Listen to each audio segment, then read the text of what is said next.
Good morning सभी लोगों को। Good noon. Good noon sir. Good noon sir. Good noon sir. चलिए, बहुत दिनों बाद अपन लोग मिल रहे हैं, देखते हैं कितना हो गया था। और बताइए, अगर आप लोगों को याद हो तो कहाँ तक हो गया था आपका? Dual nature of matter.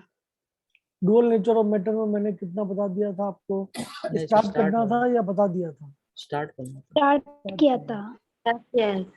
ठीक है, चलिए तो आज हम लोगों का टारगेट है डुअल नेचर ऑफ मैटर को समझने का। तो डुअल नेचर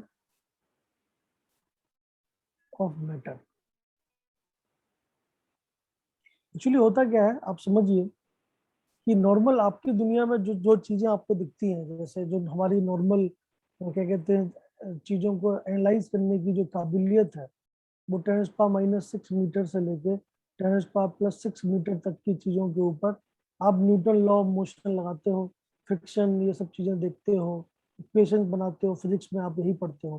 ठीक है, सो नो डाउट आपको क्या कहते हैं, जब भी आप फिजिक्स में कोई भी टॉपिक पढ़ते हैं जैसे, तो उसको आप क्या एज्यूम करते हैं? Particle nature. ठीक है, पार्टिकल नेचर और वेव नेचर में क्या अंतर है वो तो मैंने आपको एक बार पहले भी बताया था, एक बार और बता देता हूँ। पार्टिकल हमेशा क्या होता है, जैसे आप मान लेते हैं ये ग्राउंड है और आपने यहाँ से एक पत्थर उठाया और एक पत्थर को फेंका v स्पीड से। ऑफ कोर्स आप पत्थर की ट्रेजेक्टरी को हर एक पॉइंट ऑफ टाइम पे बता सकते हैं कि उसकी मैक्सिमम हाइट कितनी होगी, ये भी आप निकाल सकते हैं, कितने टाइम में वो यहाँ पहुंचेगा और उसकी नई स्पीड कितनी रही होगी। All things can be measured. ठीक है, मतलब पार्टिकल नेचर का मेन काम क्या होता है? पार्टिकल नेचर में ट्रेजेक्टरी मतलब पोजीशन फिक्स होती है। पार्टिकल नेचर में हम हर एक पॉइंट पे एग्जैक्ट पोजीशन को निकाल सकते हैं। ठीक है, हर एक पॉइंट पे हम पार्टिकल नेचर की एग्जैक्ट वेलोसिटी या स्पीड को निकाल सकते हैं। ये सब पार्टिकल नेचर होने के फायदे हैं। जैसे आप अभी मेरे को देख पा रहे हैं, ये क्यों देख पा रहे हैं? क्योंकि मैं पार्टिकल नेचर दिखा रहा हूँ। ठीक है, मेरी एक बाउंड्री है, मेरी एक लिमिट है, मेरा एक शेप है, वो शेप आपको दिख रहा है। ठीक है, क्यों? क्योंकि मैं पार्टिकल की तरह हूँ। अगर मैं वेव की तरह होता तो आप मेरे को ऐसे नहीं देख पाते। ठीक है, मैं डीलोकलाइज होता इस पूरे स्क्रीन पर, मैं होता भी और नहीं भी होता, दोनों ही चीजें हैं।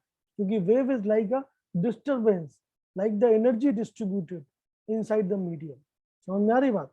तो वेव, जब भी वेव नेचर आपके ऊपर आ जाता है तो आपकी एग्जैक्ट पोजीशन की, आप एग्जैक्टली कहाँ पहुंचे, किस जगह पे हो, वो हम आइडेंटिफाई नहीं कर पाते। आप लोग मेरी बात इतनी समझ पा रहे हैं? बोलिए, क्लियर है? ठीक है, तो पार्टिकल नेचर में फायदा क्या है कि हम पार्टिकल की एग्जैक्ट स्पीड, एग्जैक्ट पोजीशन को आइडेंटिफाई कर सकते हैं। बट वेव नेचर में क्या दिक्कत है? जब हम इलेक्ट्रॉन के ऊपर बात करें, जिसके लिए हम डुअल नेचर पढ़ रहे हैं, या लाइट के ऊपर बात करें, तो आपको याद ही होगा कि लाइट को हमने क्या माना था? लाइट एक वेव है, नो डाउट इलेक्ट्रोमैग्नेटिक वेव है। उसकी वेवलेंथ अगर लैम्डा है, फ्रीक्वेंसी न्यू है, तो बहुत सालों से, कम से कम 600 सालों से लोग बोल रहे हैं कि लाइट पार्टिकल है, जिसके पार्टिकल को हम क्या बोलते हैं? फोटोन। और उसके अगर उसकी एनर्जी ई है तो वो एच न्यू या एच सी बाई लेमडा। ये आपको किसने बताया? प्लांक्स ने बताया। ठीक है, समझ में आई बात? तो जब लाइट दोनों नेचर दिखा सकता है, जब लाइट पार्टिकल भी है और वेव भी है, पार्टिकल की फॉर्म में, फोटोन की फॉर्म में, नो डाउट अगर पार्टिकल है तो उसका मास जरूर होगा। ठीक है, तो जब लाइट को हम पार्टिकल मानते हैं तो उसके पार्टिकल का मास जरूर होता है। ठीक है, सो अगर लाइट ऐसे दोनों काम कर पा रहा है, लाइट वेव भी है और लाइट पार्टिकल भी है, तो क्या ऐसे काम और कोई नहीं कर पाएगा क्या? इसके ऊपर बात चली। जैसे मैं शुरुआत से बताऊं, तो शुरुआत से ये टॉपिक, लाइट वाला टॉपिक जो है, वो शुरू हुआ था न्यूटन के टाइम से। न्यूटन ने केवल लॉ ऑफ मोशन नहीं दिया है। न्यूटन लेजेंडरी साइंटिस्ट है। क्यों? क्योंकि न्यूटन ने बहुत सारी जगह मैथमेटिक्स में डिफरेंशिएशन, इंटीग्रेशन, इन सबको न्यूटन ही देके गया है, डिफरेंशियल कैलकुलस। ठीक है, सिमिलरली इस जगह पे लाइट के बारे में न्यूटन साहब बोल के गए थे कि लाइट पार्टिकल नेचर का है, क्योंकि लाइट को हम एब्जॉर्ब कर सकते हैं, हमें हीट मिलता है, तो of course light is a collection of particle.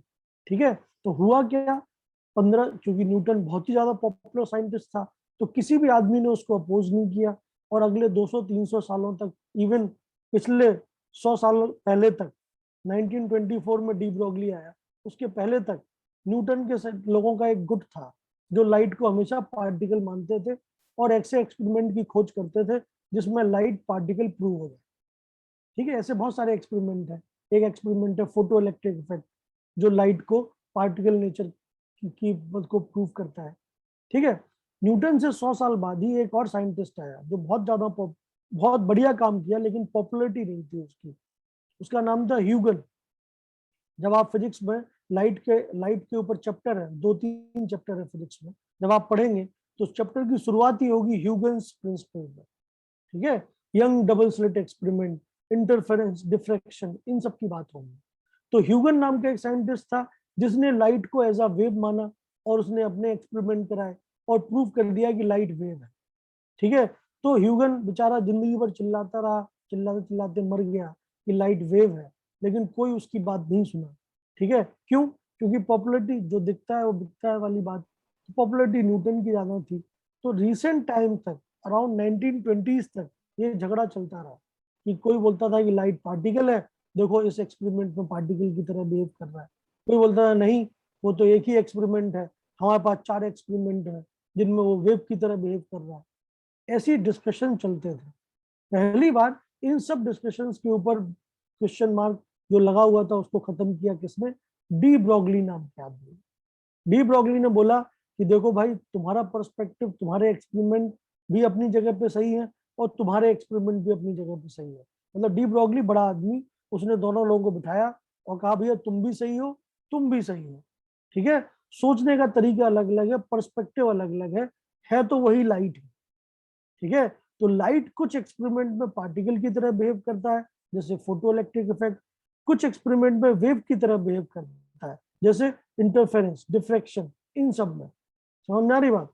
तो आपके जो एक्सपेरिमेंट इंटरफेरेंस वाले हैं वो भी अपनी जगह पे सही है, लाइट वेव है, और आपके जो एक्सपेरिमेंट है पार्टिकल वाले, फोटो इलेक्ट्रिक इफेक्ट टाइप के, वो भी अपनी जगह पे सही है। दोनों लोग सही है, बस दोनों लोगों को एक साथ बैठने की आवश्यकता है, क्योंकि लाइट दोनों नेचर दिखाता है, और जब लाइट ऐसा करता है तो दूसरी चीजें भी ऐसा कर सकती हैं। तो ये पहली बार डुअल नेचर ऑफ मैटर की बात प्रोपोगेट की डी ब्रोगली नाम के आदमी ने। ठीक है, समझ में आ रही बात? हमें अपनी दुनिया में डुअल नेचर नहीं दिखाई देता।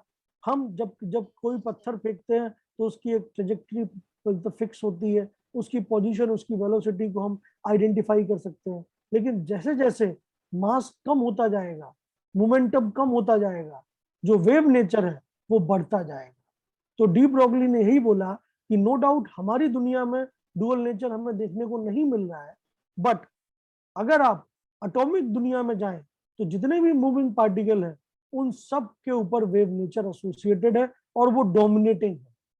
ठीक है, उसके ऊपर आप न्यूटन के लॉ नहीं लगा सकते, उसके लिए अलग से मैकेनिक्स होती है जिसको हम बोलते हैं क्वांटम मैकेनिक्स। ठीक है, तो जब भी हम एटॉमिक रेंज में जाते हैं तब हमें क्वांटम मैकेनिक्स का सहारा लेना पड़ता है, और क्वांटम मैकेनिक्स डुअल नेचर के ऊपर ही बेस्ड है। सबको मेरी बात, मेरी भावनाएं पहुंच रही है सब तक? बोलिए, क्लियर है? हाँ सर। तो डी ब्रोगली नाम के आदमी ने पहली बार ये बोला, तो पहले तो हम उसके सम्मान में कुछ बातें लिख देते हैं। तो डी ब्रोगली कंसेप्ट, और डी ब्रोगली कंसेप्ट है 1924 में दिया गया था। आप समझ सकते हैं इसके पहले तक लड़ाइयां थी। डी ब्रोगली ने क्या बोला कि कोई भी पार्टिकल है एम मास का, अगर v स्पीड से चल रहा है तो उस पार्टिकल के ऊपर, मूविंग पार्टिकल के ऊपर एक वेव एसोसिएटेड होता है, और उस वेव की जो वेवलेंथ है that is always inversely proportional to the momentum of particle.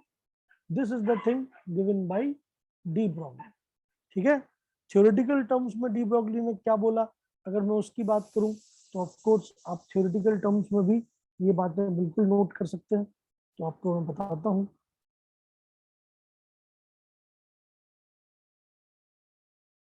तो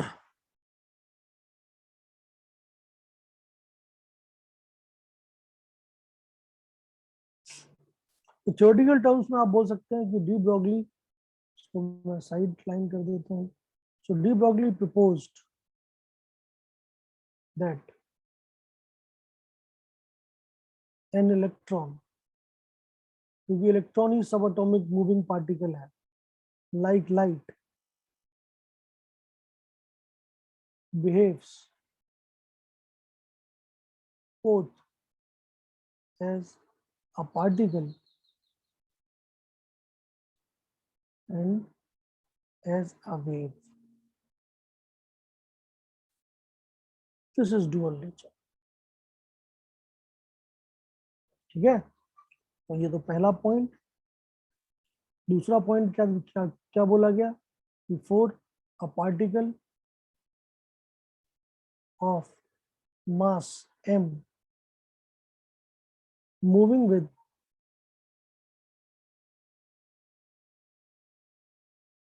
speed v,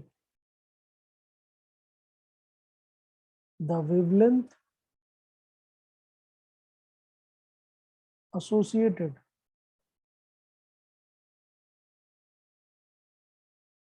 with the particle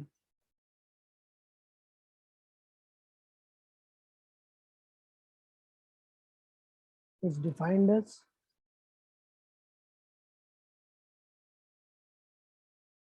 lambda inversely proportional to। उसने बोला केवल लाइट के लिए ही नहीं, लाइट के अलावा कोई भी पार्टिकल जो कि मूव कर रहा है, जो स्टेशनरी है, वो तो पार्टिकल ही है। स्टेशनरी चीजों के ऊपर केवल पार्टिकल नेचर होता है, लेकिन अगर मूविंग पार्टिकल है तो हमेशा उसके ऊपर एक वेव एसोसिएट होगा, और उस वेव का जो वेवलेंथ होगा that will be inversely proportional to the momentum of particle. And momentum क्या डिफाइन होता है? मोमेंटम डिफाइन होता है mass into speed. So that means बोल सकता हूँ कि lambda is inversely proportional to mv। और जब आप प्रोपोर्शनलिटी कांस्टेंट हटाएंगे तो ऑफ कोर्स आपको एक कांस्टेंट लगाना पड़ेगा, और उसके हिसाब से आपका जो फाइनल रिजल्ट मिलेगा कि जब m मास का पार्टिकल v स्पीड से चलता है और उसके ऊपर लैम्डा अगर अगर वेवलेंथ की जो वेव है वो एसोसिएटेड है, then lambda is inversely proportional to mv। एंड when you apply the proportionality constant, then proportionality constant is nothing but Planck constant, so h by mv। so this is your final result। ठीक है, अब तुम बोलो sir ये electron के लिए क्यों बोला उसने, नॉर्मल चीजों के ऊपर क्यों वेव नेचर नहीं दिखाई देता? तो उसके लिए आप एग्जाम्पल ले सकते हैं। एग्जाम्पल की बात करते हैं, जैसे फोर, सबसे आसान चीज समझने के लिए, जैसे आप लोग क्रिकेट खेलते हैं, चलिए क्रिकेट की बॉल ले लीजिए, ठीक है। सो फोर आ क्रिकेट बॉल। चलिए, तो क्रिकेट बॉल के लिए हम लैम्डा एसोसिएटेड निकालते हैं, ठीक है। तो मान लेते हैं आपके पास एक क्रिकेट की बॉल है, उसका जो भी डायमीटर है, जो भी उसकी रेडियस है, वो ठीक है अपनी जगह पे। पहले हम लैम्डा तो निकाल ही लेते हैं। तो पहला केस है क्रिकेट बॉल जिसका मास, मान लेते हैं क्रिकेट की बॉल का मास कितना होगा, 100 ग्राम, 200 ग्राम, जितना भी मानना है। चलिए कैलकुलेशन आसान के लिए मैं 100 ग्राम मान लेता हूँ, ठीक है। तो मेरे पास 100 ग्राम की एक क्रिकेट की बॉल है जिसको मैं फेंकता हूँ 20 मीटर पर सेकंड की स्पीड से, ठीक है। मुझे इस बॉल के ऊपर एसोसिएटेड लैम्डा की वैल्यू कितनी होगी बता दीजिए, ठीक है। तो मैं क्या करूंगा, मैं तुरंत डी ब्रोगली कंसेप्ट लगाऊंगा और मैं बोलूंगा कि as per de Broglie, if lambda is the wave associated, the lambda is the wavelength of the wave associated, then lambda is equal to h upon mv।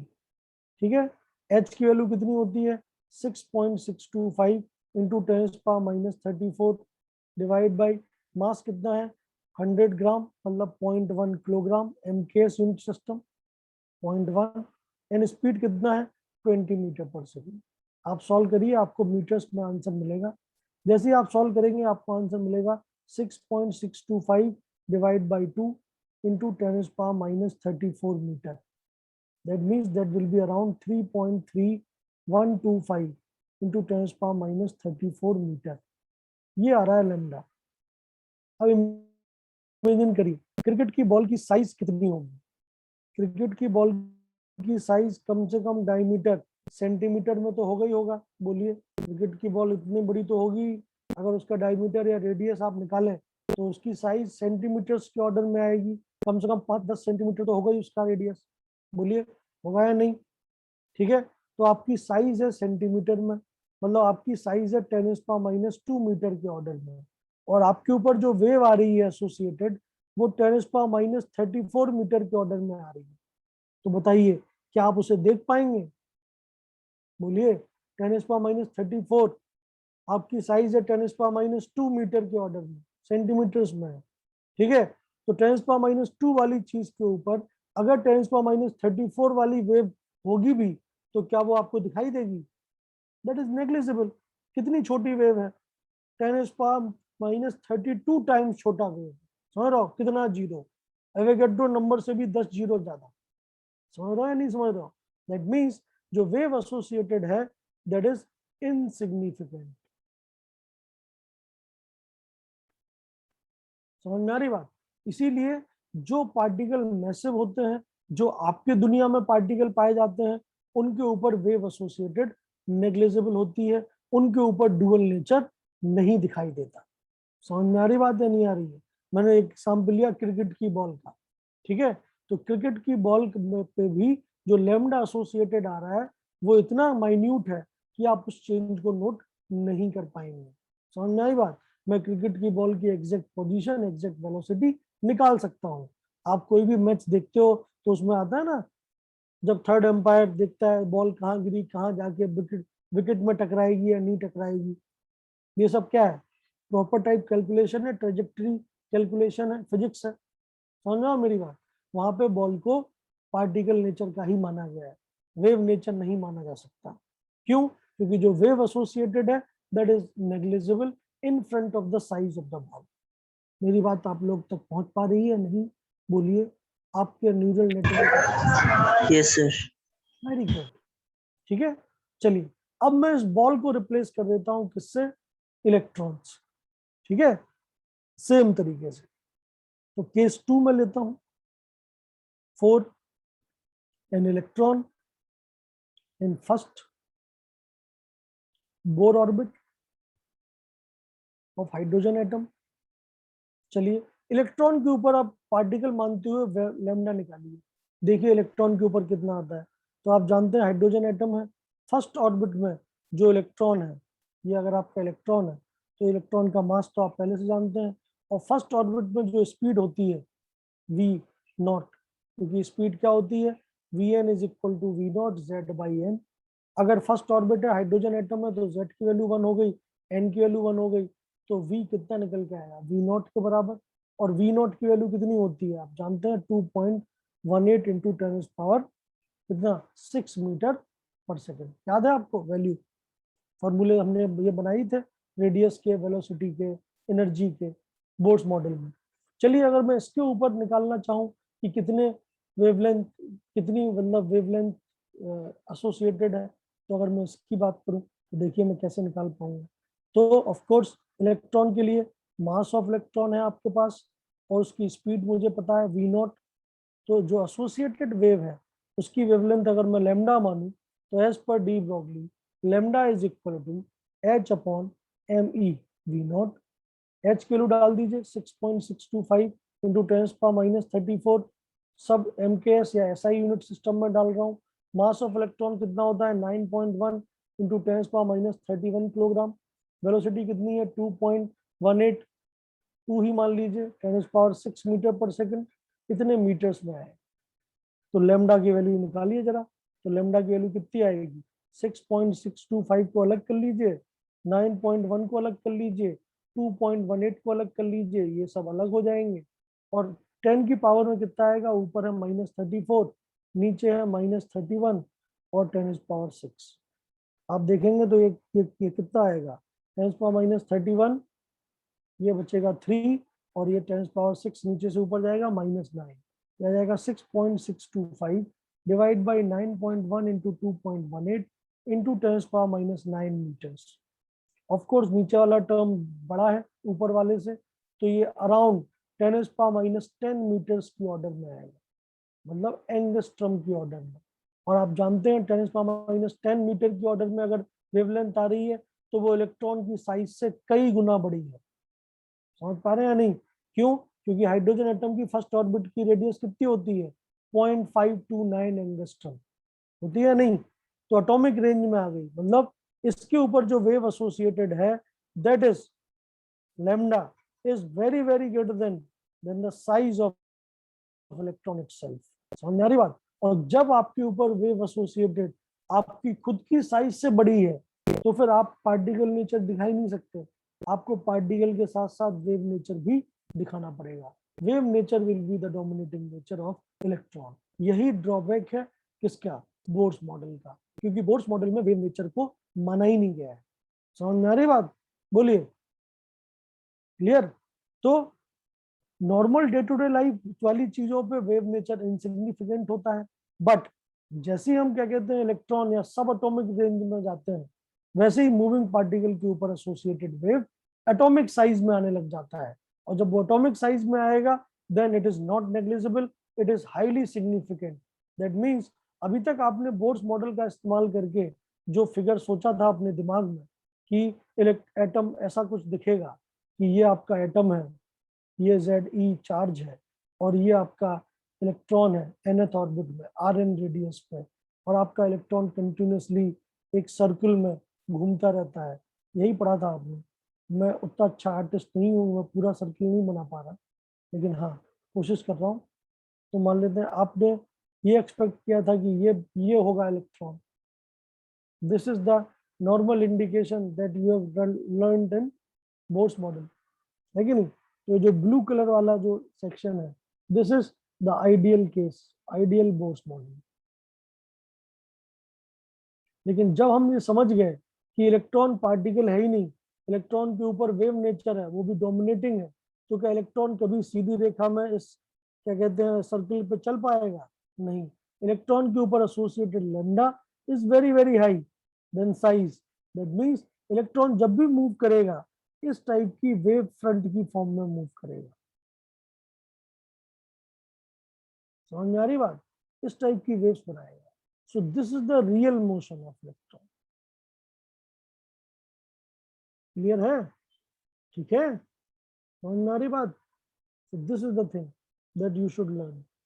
ठीक, क्लियर है? समझ में आया? बोलिए। नो सर, अच्छे से नहीं आया। बोलिए, कहाँ समझ में नहीं आया अबू जफर जी? भाई सर ये सीधी जो बात, इलेक्ट्रॉन की सर मूविंग है सर, भाई सीधी बात है। किसे सर? अगर आप पार्टिकल हैं तो आप सीधी रेखा में चल सकते हैं, लेकिन अगर आपके ऊपर वेव नेचर आपकी साइज से बड़ा है तो आप कभी सीधी रेखा में चल ही नहीं पाएंगे, आप तो वेव की तरह ही चलेंगे। तो वही वाली बात है कि क्रिकेट की बॉल के ऊपर जो वेव नेचर था वो उसकी साइज से इतना छोटा था कि हमने उसे नेग्लेक्ट कर दिया। तो नॉर्मल दुनिया में आपको ये सब नहीं दिखाई देता डुअल नेचर, लेकिन इलेक्ट्रॉन इतना छोटा है कि उसके ऊपर एसोसिएटेड वेव जो है वो उसकी साइज से भी बड़ी है। ठीक है, तो जब आपके ऊपर एसोसिएटेड वेव आपकी साइज से भी बड़ी हो जाएगी तो क्या आप पार्टिकल की तरह सीधे चल पाएंगे? आप कभी नहीं चल पाएंगे। आप पॉइंट ए से पॉइंट बी पे जाएंगे तो ऐसे ही जाएंगे, आप ऐसे कभी नहीं जा सकते। ठीक है, इतनी सी बात है। ठीक है, तो बोर्न ने माना था इलेक्ट्रॉन को पार्टिकल, तो बोर्न ने सीधा सर्कल बोल दिया, लेकिन वो सर्कल के हिसाब से चल ही नहीं पाएगा क्योंकि उसे तो वेव भी बनना है, तो उसके वेव फ्रंट्स बनेंगे जिसपे वो चलता रहे। समझ में आई बात? बोलिए अबू जफर जी। ठीक है, तो जब आपके ऊपर, और ये कब वैलिड है आप खुद देख लीजिए, क्योंकि लेमडा जो है वो मास के इनवर्सली प्रोपोर्शनल है। तो आप समझ सकते हैं कि लेमडा ज्यादा कब आएगा? जब मास कम होगा। ठीक है, तो इलेक्ट्रॉन जैसे पार्टिकल जो कि मूव कर रहा है, प्रोटॉन और न्यूट्रॉन तो मूव ही नहीं करते, तो उनके ऊपर तो वेव नेचर पढ़ने की जरूरत ही नहीं है। लेकिन इलेक्ट्रॉन एक बात ऐसी चीज है जो कि मूव करता है, वो भी हाई स्पीड में, तो ऑफ कोर्स, और उसका मास बहुत छोटा है, इसीलिए लेमडा बहुत बड़ा है। लेमडा एंगस्ट्रम की रेंज में आ गया। समझ में आ रही बात? और एंगस्ट्रम की रेंज मतलब एटम की साइज की रेंज में आ गया। ठीक है, तो इलेक्ट्रॉन के ऊपर वेव एसोसिएटेड है, वो भी एटम की साइज की, तो इलेक्ट्रॉन कभी ऐसे बिहेव नहीं कर पाएगा जैसा आपने बोर्स मॉडल में समझा था। यही तो बताना चाहता है, यही तो डुअल नेचर का कंसेप्ट है कि डुअल नेचर आपकी नॉर्मल दुनिया की चीजों पे नहीं दिखता है। अर्थ भी मूव कर रहा है, बट अर्थ का मास इतना बड़ा है कि उसके ऊपर एसोसिएटेड वेव इससे भी बहुत छोटा आएगा, मतलब 10⁻64 के ऑर्डर में आता है। ठीक है, तो अर्थ के ऊपर वेव नेचर पढ़ने की जरूरत नहीं है। वेव नेचर केवल और केवल एटॉमिक रेंज के पार्टिकल्स के ऊपर ही पढ़ना पड़ता है। क्यों? क्योंकि उनका मास इतना कम है और उनकी साइज इतनी छोटी है कि उनके ऊपर एसोसिएटेड वेव की वेवलेंथ उनकी साइज से भी बड़ी हो जाती है। ठीक है, तब ना मेरे को दिक्कतें होंगी, अदरवाइज तो मेरे को दिक्कत नहीं है। जैसे मैं हूं, मैं मूव करूंगा तो मेरे मुंडी पे भी एक वेव लग जाएगी, पक्की बात है। ठीक है, लेकिन अगर वो वेव 10⁻32 के ऑर्डर में है और मेरी साइज तो मीटर में है, तो वो वेव मेरे किसी काम की नहीं है, मतलब वो मेरी प्रॉपर्टीज को चेंज नहीं कर सकती। हाँ बेगम जसमीन, आप कुछ बोलना चाहती हैं? बोलिए जसमीन जी। नहीं, माइक ऑन कर लिया आपने इसलिए मैंने पूछा। नहीं, समझ में आया सबको? सो ये है कहानी इलेक्ट्रॉन की। तो जैसे लाइट जो है वो वेव भी है और पार्टिकल भी है, कुछ एक्सपेरिमेंट में वेव है, कुछ में पार्टिकल है, उसी तरीके से इलेक्ट्रॉन भी हमने जो पार्टिकल माना है उसके ऊपर वेव नेचर भी डोमिनेटिंग है। दैट मीन्स हमने जो बोर्स मॉडल में गलती की है वो क्या गलती की है, हमने इलेक्ट्रॉन को पार्टिकल ही माना है और इसीलिए हमारी एनर्जी जो है एक ऑर्बिट की फिक्स आई है। लेकिन हम सब जानते हैं आगे चल के, आपने जरूर सुना होगा sp-df ऑर्बिटल्स होते हैं इलेक्ट्रॉनिक कॉन्फ़िगरेशन में, एक ही ऑर्बिट में अलग अलग ऑर्बिटल्स होते हैं, उनकी एनर्जी कम ज्यादा होती है। तो बोर्स मॉडल तो कभी एक्सप्लेन नहीं कर पाएगा, क्योंकि बोर्स मॉडल के लिए थर्ड ऑर्बिट में सेम एनर्जी है, चाहे 1 इलेक्ट्रॉन हो चाहे 50 इलेक्ट्रॉन हो।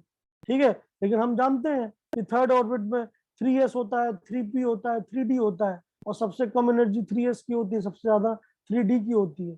तो बोर्स मॉडल ऑर्बिट का कंसेप्ट दे सकता है, बट ऑर्बिटल्स का कंसेप्ट बोर्स मॉडल नहीं दे सकता। समझ में आ रही बात? तो जो ऑर्बिटल का कंसेप्ट है वो कहां से आएगा? वेव नेचर से। ठीक है, तो हम जब इसी चीज को बोर्स मॉडल के अंदर इनकॉर्पोरेट कर देंगे, वेव नेचर ऑफ इलेक्ट्रॉन को, तब हमें एक नया मॉडल मिलेगा, and that model is known as wave mechanical model या श्रोडिंगर वेव इक्वेशन वाला मॉडल। ठीक है, तो वो अपना फाइनल डेस्टिनेशन है जिसमें हम ऑर्बिटल्स की बात करेंगे, नॉट ओनली ऑर्बिट। ठीक है, तो वो हम फाइनली देखेंगे। बट अभी हम जो टॉपिक समझना चाहते हैं वो टॉपिक क्या है कि कोई भी मूविंग पार्टिकल होता है जिसका मास बहुत छोटा होता है, इसकी साइज बहुत छोटी होती है, वो कभी भी पूरी तरह से पार्टिकल नेचर नहीं दिखा सकता। उसके ऊपर दोनों ही नेचर होते हैं, particle as well as wave. तो आपको ऐसा लगता है कि इलेक्ट्रॉन ऐसे जा रहा है, वास्तव में आपको इलेक्ट्रॉन कभी ऐसा दिखेगा ही नहीं। ठीक है, इलेक्ट्रॉन एक वेव की तरह दिखेगा, मतलब एक वॉल्यूम होगा उस ऑर्बिट के चारों तरफ, जिस वॉल्यूम में वो पाया जाएगा। अब एग्जैक्ट उसकी पोजीशन क्या होगी, एग्जैक्ट उसकी वेलोसिटी क्या होगी, ये आप नहीं निकाल सकते। ठीक है, समझ, उसमें हमेशा एरर आएगा। क्यों? क्योंकि वो केवल पार्टिकल नहीं है, वो पार्टिकल के साथ साथ वेव भी है। इसी कंसेप्ट को हम बोलते हैं डुअल नेचर ऑफ मैटर। इसी को जनरलाइज वे में हम बोल सकते हैं कि अगर आपका मास m है, कोई भी मास का पार्टिकल हो जिस जो जो जो कि मूव कर रहा हो, उसकी कुछ ना कुछ स्पीड होगी होगी, तो उसके ऊपर एसोसिएटेड वेवलेंथ लैम्डा आप निकाल लीजिए कैलकुलेट करके, और उसकी साइज से उसे कंपेयर कर लीजिए। अगर वो लैम्डा उसकी साइज से बहुत ही ज्यादा छोटा आ रहा है तो आप बोल सकते हैं कि वो पार्टिकल ही है, वेव नेचर नहीं है। लेकिन अगर कहीं उसका लैम्डा उसकी साइज के ऑर्डर में आ गया तो आपको समझ जाना चाहिए कि भैया अब ये डुअल नेचर का सवाल हो गया है। अब इसमें नॉर्मल न्यूटन की फिजिक्स नहीं लगेगी, इसके लिए अलग ही फिजिक्स है जिसको हम बोलते हैं क्वांटम मैकेनिक्स। ठीक है, वो अलग ही है टॉपिक, वो टॉपिक आपके सिलेबस में है ही नहीं। एनीवे, क्लियर है बात? आगे बढ़ूं? बोलिए, समझ में आई बात? हाँ सर।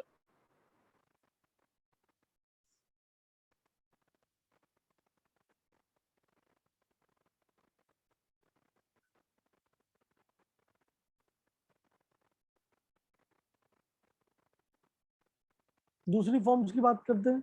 जैसे अभी तो हमने देखा कि एम मास का पार्टिकल है, v स्पीड से चल रहा है, तो इसकी मुंडी पे एसोसिएटेड वेवलेंथ लेमडा क्या होगा, h/mv के बराबर होगा।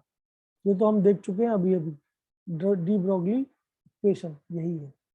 लेकिन इसकी और भी अलग अलग फॉर्म होती है। जैसे एग्जांपल के तौर पे अगर मैं बोलूं कि मेरे को ये गिवन ही नहीं है, मोमेंटम m और v गिवन ही नहीं है, मुझे अगर काइनेटिक एनर्जी गिवन है, so in terms of kinetic energy, तो अगर मुझे पार्टिकल की काइनेटिक एनर्जी गिवन है, पार्टिकल का मास गिवन है, तो मैं काइनेटिक एनर्जी के टर्म्स में लेमडा कैसे निकालूंगा। तो हम जानते हैं काइनेटिक एनर्जी क्या होती है, हाफ mv²। अगर मैं m से मल्टीप्लाई कर दूं तो मास इनटू काइनेटिक एनर्जी क्या होगा, हाफ mv का होल स्क्वायर। मुझे mv चाहिए, 2 से मल्टीप्लाई कर दीजिए तो 2m के क्या हो जाएगा, mv का स्क्वायर, या इसी को हम बोल सकते हैं मोमेंटम का स्क्वायर। तो बताइए मोमेंटम कितना निकल के आएगा काइनेटिक एनर्जी के टर्म्स में, √2m/k। इसका आप इस्तेमाल कर लीजिए यहाँ पे, तो आपको जो नया फॉर्मूला लेमडा का काइनेटिक एनर्जी के टर्म्स में मिलता है वो होता है h/√2m into kinetic energy of the particle. तो सेम फॉर्मूले को हमने मोमेंटम से काइनेटिक एनर्जी में कन्वर्ट कर दिया। ठीक है, किसी को कोई भी दिक्कत है समझने में, बताए। क्लियर है?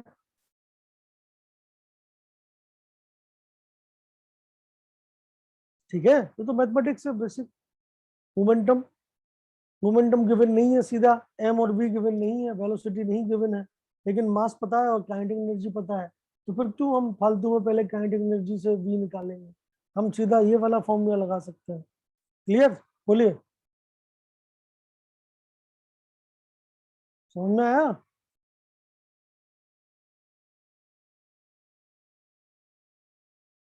वेरी गुड, कोई कुछ नहीं बोल रहा, बहुत अच्छी बात है। एक ही हफ्ते में आप लोग बदल गए।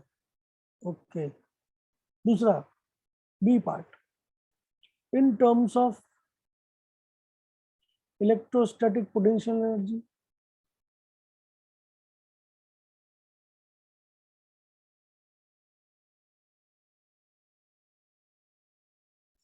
ठीक है, तो कभी कभी क्या होता है कि आपको मास और काइनेटिक एनर्जी नहीं गिवन होता है, लेकिन चार्ज और पोटेंशियल ड्रॉप गिवन होता है।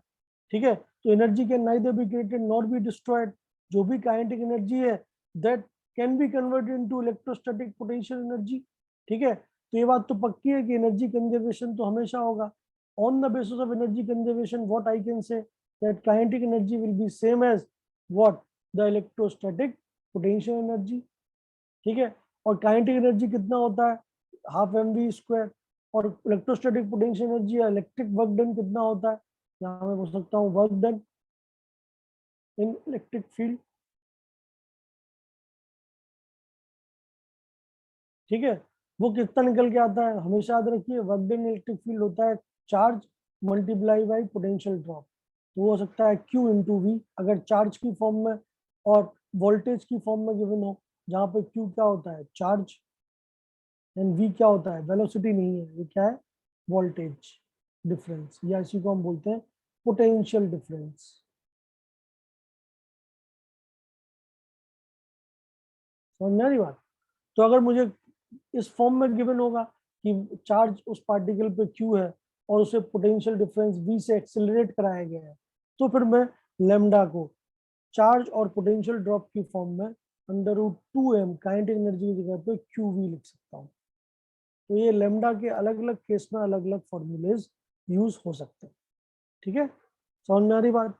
तो बेसिक फॉर्मूला क्या है, तो अगर मैं इन सबका समअप कर दूं तो बेसिक फॉर्मूला था तो h/mv, जब मास और वेलोसिटी इंडिविजुअली गिवन हो तो ये फॉर्मूला है, जब आपको मास और काइनेटिक एनर्जी गिवन हो तो ये फॉर्मूला है, जब आपको चार्ज और पोटेंशियल डिफरेंस गिवन हो तो ये फॉर्मूला है।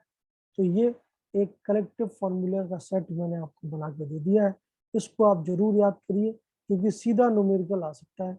वो बोलेगा कि there is a charge q which is accelerated by a potential drop of v। ठीक है, calculate the de Broglie wavelength associated. आप बड़े आराम से q और v की वैल्यू फॉर्मूले के अंदर डाल दीजिए, आंसर आ जाएगा। क्लियर? बोलिए, hello hello hello hello. Yes, sir. चलिए, तो एक दो प्रॉब्लम्स है, उनको आप सॉल्व करिए अगर क्लियर है तो। जैसे जो बेसिक सी प्रॉब्लम्स है जो कि आप आपसे पूछी जा सकती हैं, वो आप जरूर देख सकते हैं। जैसे एक दो प्रॉब्लम आपको सॉल्व करा के फिर अगला टॉपिक देखता हूँ। तो इस टॉपिक पे किस टाइप के प्रॉब्लम्स बन सकते हैं क्वेश्चन। तो जैसे ऐसा सवाल है, what is the de Broglie wavelength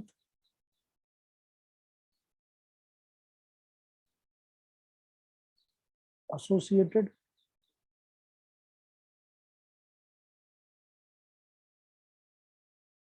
on a hydrogen atom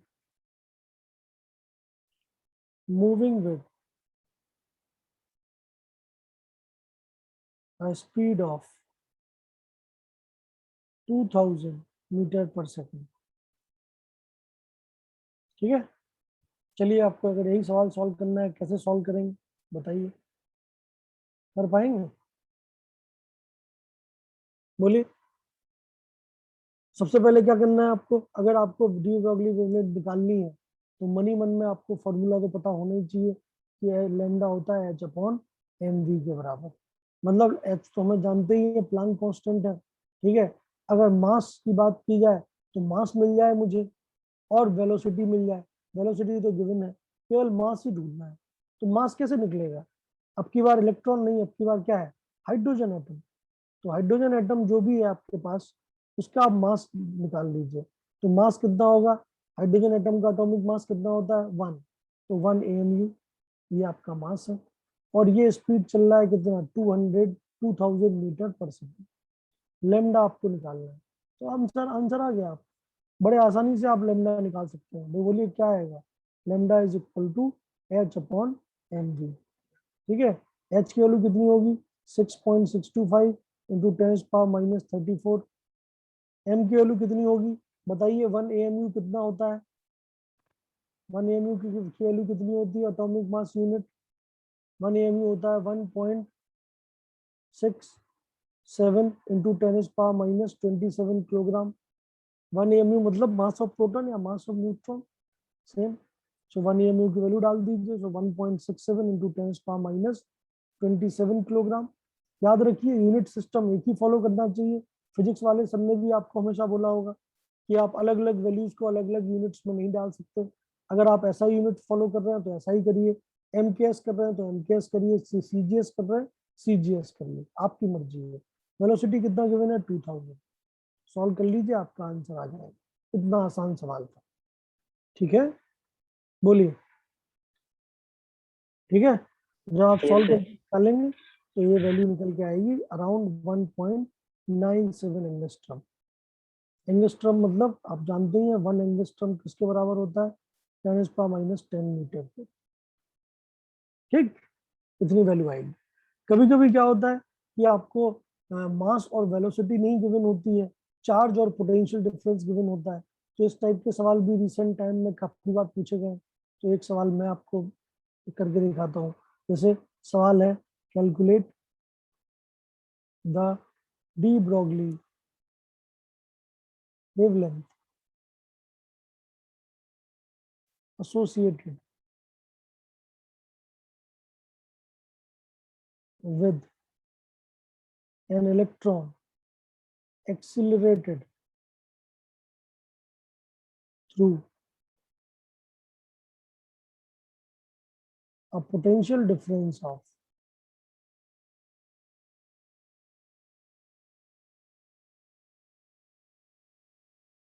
100 kV। चलिए बताइए इसमें आप कैसे करेंगे। अब आपको इलेक्ट्रॉन का मास तो देखो पता होता ही है सबको, बट वेलोसिटी तो किसी भी कीमत पर पता नहीं है। क्या पता है, पोटेंशियल ड्रॉप पता है कि 100 किलो वोल्ट पोटेंशियल ड्रॉप के थ्रू हमने इलेक्ट्रॉन को मूव कराया और एक्सीलरेट कराया है।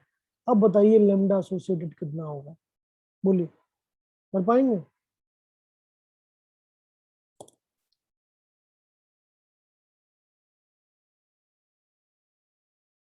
समझ में आया?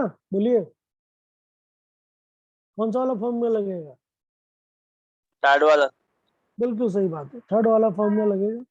अब आपके पास जो इलेक्ट्रॉन है उसको जो स्पीड मिल रही है, मास ऑफ इलेक्ट्रॉन तो हमें पता है, लेकिन जो स्पीड आपको मिल रही है वो किसकी वजह से मिल रही है, पोटेंशियल ड्रॉप की वजह से। तो आपको कंसंट्रेट करना पड़ेगा इसके चार्ज के ऊपर। तो चार्ज ऑन इलेक्ट्रॉन कितना होता है, 1.6 into 10⁻⁹ coulomb with a negative sign. And potential drop कितना है, 100 किलो वोल्ट। किलो का मतलब इतना, मतलब 10⁵ वोल्ट। ठीक है, तो चार्ज पता चल गया, वोल्टेज पता चल गया, तो लैम्डा का सीधा फॉर्मूला लगाइए, H/√2m QV। सो आंसर आ जाएगा आपका 6.625 into 10⁻34 divide by under root के अंदर 2 into mass of electron 9.1 into 10⁻31, charge on electron 1.6 into 10⁻19 coulomb into potential drop.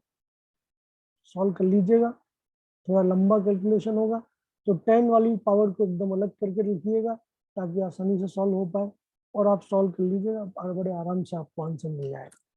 जो मैंने आपको सॉल्व एग्जाम्पल दिए हैं, पूरा मॉड्यूल दिया है, उसमें इस टॉपिक के बाद सॉल्व एग्जाम्पल भी है, कुछ मैंने करा दिए, कुछ और होंगे, वो आप जरूर देखिएगा। क्लियर है, समझ में आया, कर लेंगे या नहीं, बोलिए। क्लियर। सर ये सब क्वेश्चन में सर एग्जैक्ट वैल्यू निकालना जरूरी है क्या? भाई एग्जैक्ट वैल्यू निकालना देखो सवाल है, हार्ड वर्क करना तो बिल्कुल जरूरी है। अगर हार्ड वर्किंग है आप तो आप बिल्कुल एग्जैक्ट वैल्यू निकालिएगा, आपको 10 मिनट लग जाएगा। बट एग्जाम में तो 10 मिनट अवेलेबल नहीं है, एग्जाम में तो आपको एक सवाल को सॉल्व करने के लिए 1 मिनट मिलेगा। तो जब एग्जाम में से सवाल आते हैं तो आपको अप्रोक्सीमेशन करना चाहिए। अप्रोक्सीमेशन इन द सेंस कि आप एग्जैक्ट वैल्यू की तरफ मत दौड़िए, आप 10 पावर में क्या आएगा उसको आप देख लीजिए। कई बार ऑप्शन में पावर में डिफरेंस बहुत ज्यादा होता है, तो सीधा आंसर में पता चल जाता है, बाकी सब नेग्लेक्ट हो जाते हैं। तो स्मार्ट तो आपको बनना पड़ेगा, नो डाउट। ठीक है, तो आप एग्जैक्ट पावर, जैसे अगर मैं आपकी जगह होता तो मैं क्या करता, मैं सबसे पहले जो बाकी टर्म्स हैं, जैसे ये टर्म है, ये जो टर्म है, ये टर्म है, इसको मैं अलग कर लेता।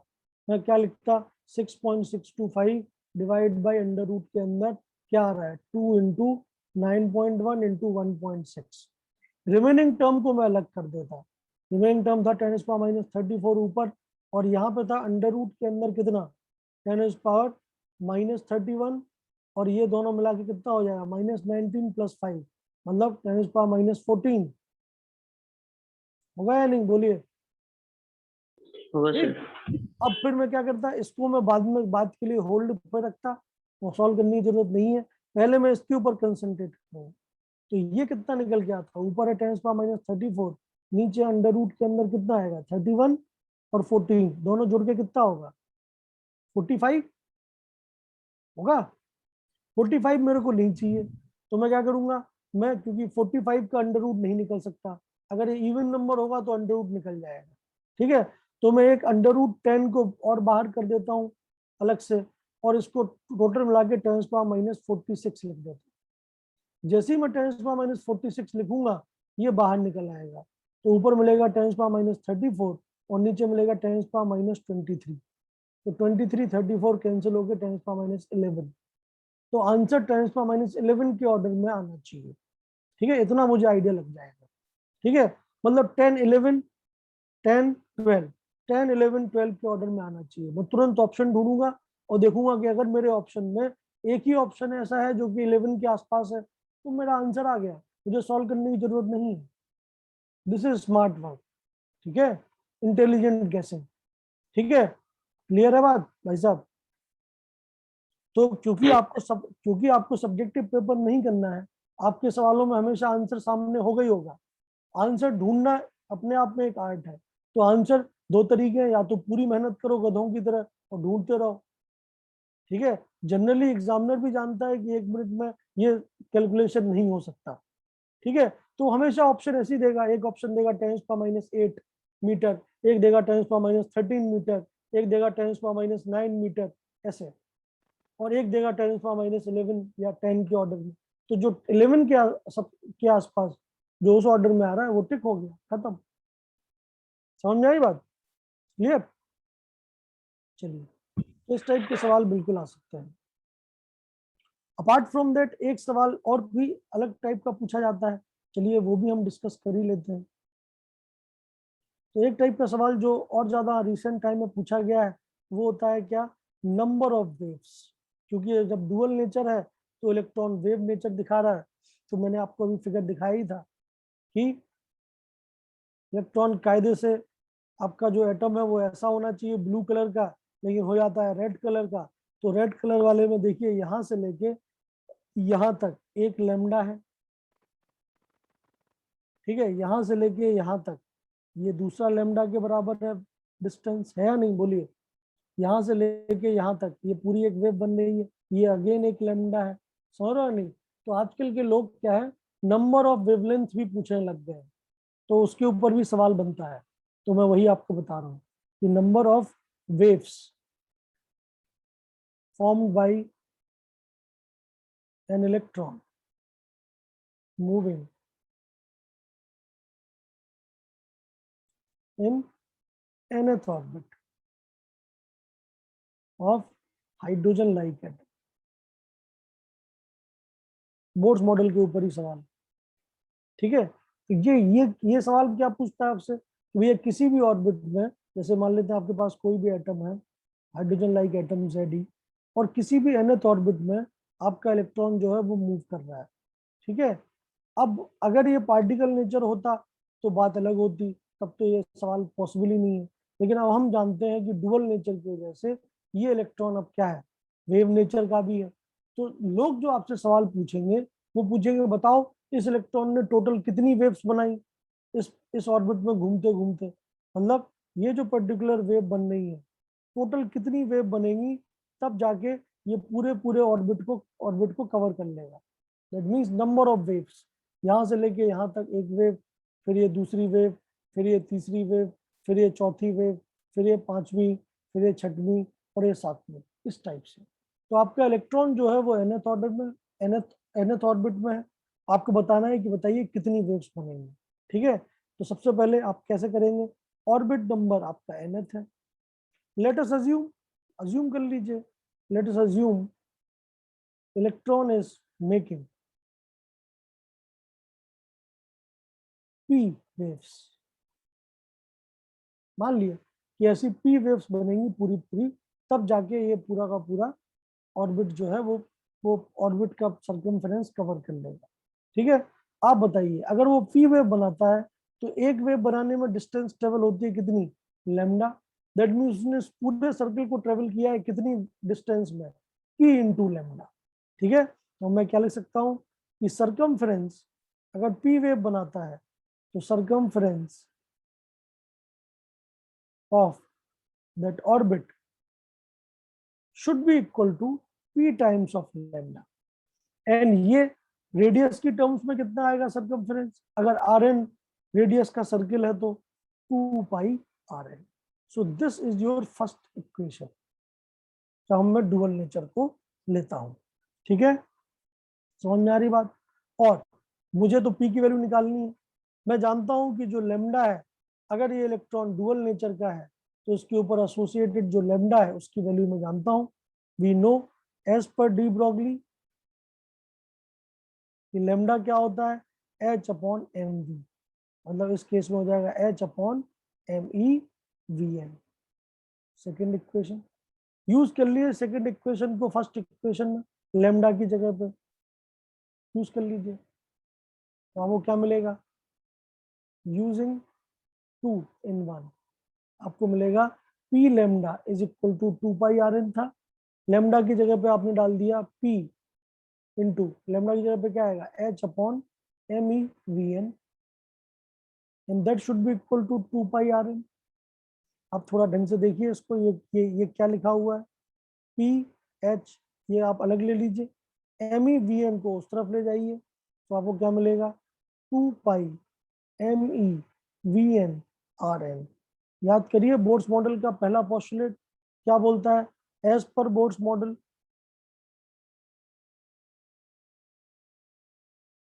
अगर आपका इलेक्ट्रॉन nth ऑर्बिट में है तो उसका एंगुलर मोमेंटम का मैग्नीट्यूड मतलब M E V N R N क्या होना चाहिए, n times of h upon 2 pi. बोलो क्लियर है या नहीं? होना चाहिए या नहीं? एंगुलर मोमेंटम की वैल्यू कितनी होती है? mvr। nth ऑर्बिट में एंगुलर मोमेंटम कितना होगा? nh अपॉन 2 पाई। h अपॉन 2 पाई के इंटीजर मल्टीपल में होता है। me v n r n की वैल्यू को यहाँ पे पुट कर दीजिए। सो यूजिंग 4 in 3 क्या मिलेगा आपको? P into H is equal to 2 pi, और एम वी आर एन की जगह पे आप लिख सकते हैं N H upon 2 pi. 2 pi cancel, H और एच कैंसिल। प्रूव हो गया कि number of waves in nth orbit will be same as the orbit number. So this is a very important result. That means electron जिस orbit में होता है उतनी ही number of waves बनाता है। That means अगर इलेक्ट्रॉन थर्ड ऑर्बिट में है तो वो थर्ड ऑर्बिट को 3 पूरी वेव्स में कंप्लीट करेगा। अगर फिफ्थ ऑर्बिट में है तो 5 पूरी वेव में कंप्लीट करेगा। 10th ऑर्बिट में है तो 10, 2020 ऑर्बिट में है तो 2020। समझ नहीं बात? तो ये एक इंपॉर्टेंट रिजल्ट है जो मैं अगले पेज पे लिखना चाहता हूँ। मैं क्या लिख देता हूँ? मैं लिख सकता हूँ कि number of waves formed by an electron in nth orbit is equal to n. So this is your final result. और ये रिजल्ट बहुत ज़्यादा पॉपुलर है क्योंकि बहुत कम लोगों को पता होता है, तो ऑफ कोर्स आंसर नहीं दे पाते। मुझे लगता है क्या सवाल पूछा गया है, तो आप इसको जरूर याद रखिए। ठीक है, तो number of waves form by electron in nth orbit भी is equal to n। Clear है? कोई कुछ कहना चाहता है तो बिल्कुल बताएं, बोलिए।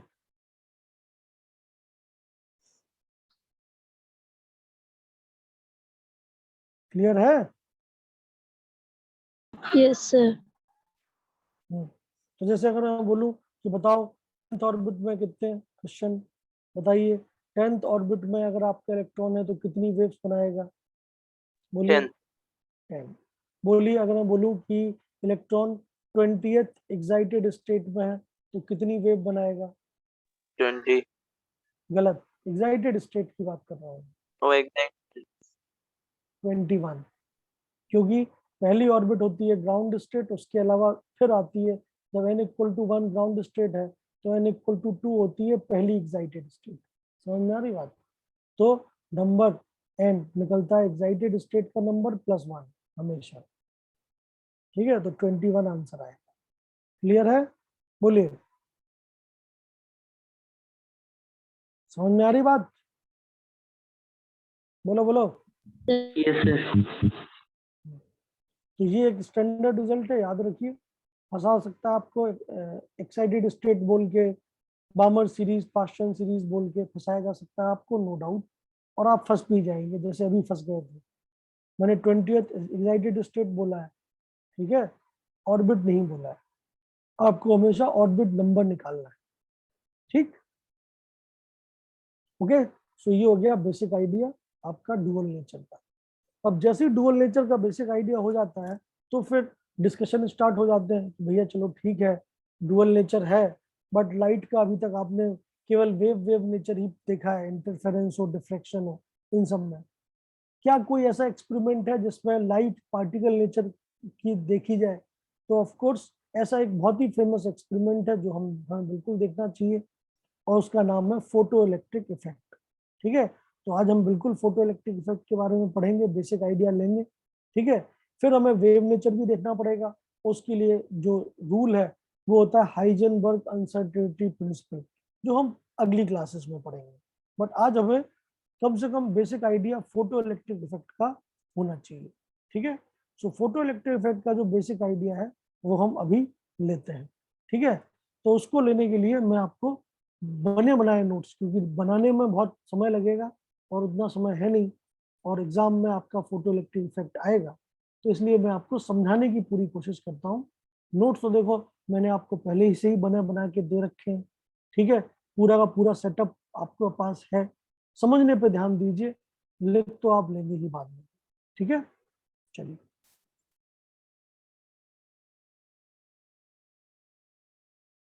तो आपकी बगल वाली जो क्लास है उसमें आज सुबह ही मैंने फोटो इलेक्ट्रिक इफेक्ट पढ़ाया है, तो उन्हीं के नोट्स को मैं बेस बना के आपको समझाता हूँ।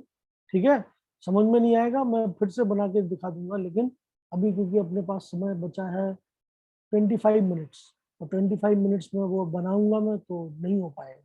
ठीक है, तो इसलिए अपन लोग उसको देख के समझ लेते हैं। क्लियर?